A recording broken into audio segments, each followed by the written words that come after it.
Kita tidak boleh membiarkan mafia tanah beroperasi dengan santainya.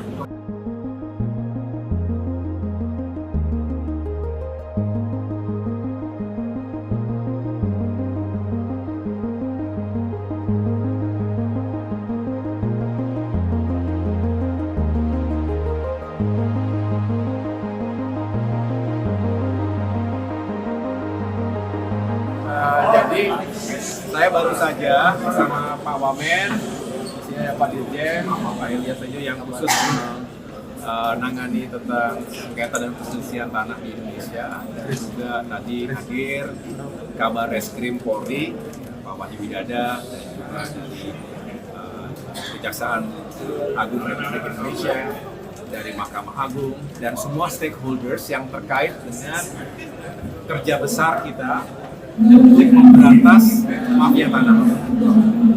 Kementerian ATR BPN punya tugas yang penting, di mana kita membentuk Satgas anti mafia tanah yang tujuannya adalah untuk menyelesaikan berbagai kasus, berbagai format, termasuk praktik-praktik kejahatan yang dilakukan oleh mafia tanah di seluruh Indonesia. Banyak yang menjadi korbannya, rakyat kecil yang paling menderita, tapi juga korporasi, termasuk negara akan sangat dirugikan secara ekonomi. Kita tidak boleh membiarkan mafia tanah beroperasi dengan santainya, kemudian bisa memanipulasi sekaligus sekali lagi menzolimi masyarakat kita. Dan tadi kita sama-sama hadir dari berbagai penjuru tanah air, termasuk juga dari berbagai elemen institusi yang terkait. Kita melakukan rapat praoperasi untuk menentukan target-target operasi pemberantasan mafia tanah di tahun 2024 ini. Dan di sini kami akan bekerja secara ketat, berkoordinasi dengan baik. Besok saya akan langsung menyampaikan ini kepada Jaksa Agung di kantornya secara langsung, kemudian juga kepada Bapak Kapolri di Mabes Polri, dan tentunya ini menunjukkan keseriusan Kementerian ATR BPN bersama-sama dengan stakeholders lainnya untuk membasmi mafia tanah. Ini sesuai juga yang menjadi arahan Bapak Presiden Joko Widodo kepada kami agar kita bisa menegakkan keadilan atas tanah. Dan saya juga walaupun belum 2 minggu menjabat sebagai Menteri ATR BPN, tetapi alhamdulillah saya juga sudah bisa secara langsung turun ke masyarakat di sejumlah daerah dan bisa mendengarkan langsung apa yang menjadi keluhan, aspirasi, dan pengaduan dari masyarakat, termasuk yang dilayangkan langsung ke media sosial, termasuk juga secara langsung kepada saya pribadi.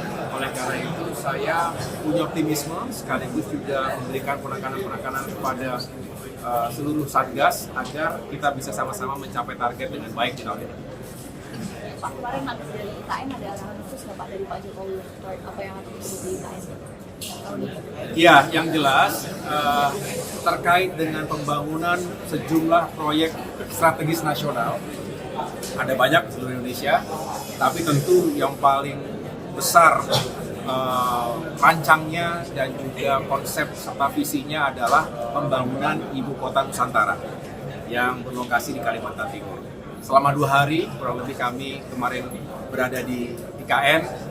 Saya bersama sejumlah menteri lainnya mendampingi Bapak Presiden Jokowi tentunya untuk melakukan pengecekan secara langsung di lapangan progresnya seperti apa begitu ya. Karena target tahun 2024 ini kita ingin kawasan inti pusat pemerintahan KIPP yang ada di wilayah IKN tersebut bisa secara progresif terbangun secara fisik tentunya, tetapi juga ekosistemnya juga sudah mulai bekerja. Kita berharap di tahun ini juga kita bisa melihat progres yang signifikan. Bahkan cita-cita kita untuk pertama kalinya dalam sejarah melakukan upacara peringatan 17 Agustusan di IKN mudah-mudahan bisa tercapai dengan baik ya, lancar, sukses semuanya. Nah, terkait dengan apa yang menjadi tanggung jawab ATR BPN sendiri, kita harus meyakinkan bahwa seluruh lahan yang memang dipersiapkan untuk pengembangan kawasan IKN saat ini saya sampaikan tadi fokusnya memang di kawasan inti pemerintahan, tetapi tentunya secara paralel dan dikembangkan segera setelah itu adalah bagaimana supporting sistemnya, termasuk pusat komersial, pusat ekonomi, itu juga bisa terbangun dengan baik. Infrastruktur pendukungnya, misalnya bagaimana jalan tol dari Balikpapan yang saat ini kalau berkendaraan kami coba kemarin ya hampir 2 jam lah dikatakan demikian, tapi kalau sudah terbangun jalan tol bisa mencapai hanya 45 menit saja dari Balikpapan, kota yang paling padat saat ini di Kalimantan Timur, menuju ke IKN. Kemudian bandara yang juga sedang dibangun. Ada beberapa masalah tersisa terkait dengan lahan ini yang terus kami kawal sehingga mudah-mudahan bisa dituntaskan segera.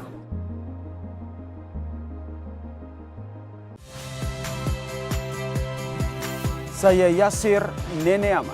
Saksikan program-program Kompas TV melalui siaran digital, pay TV, dan media streaming lainnya. Kompas TV, independen, terpercaya.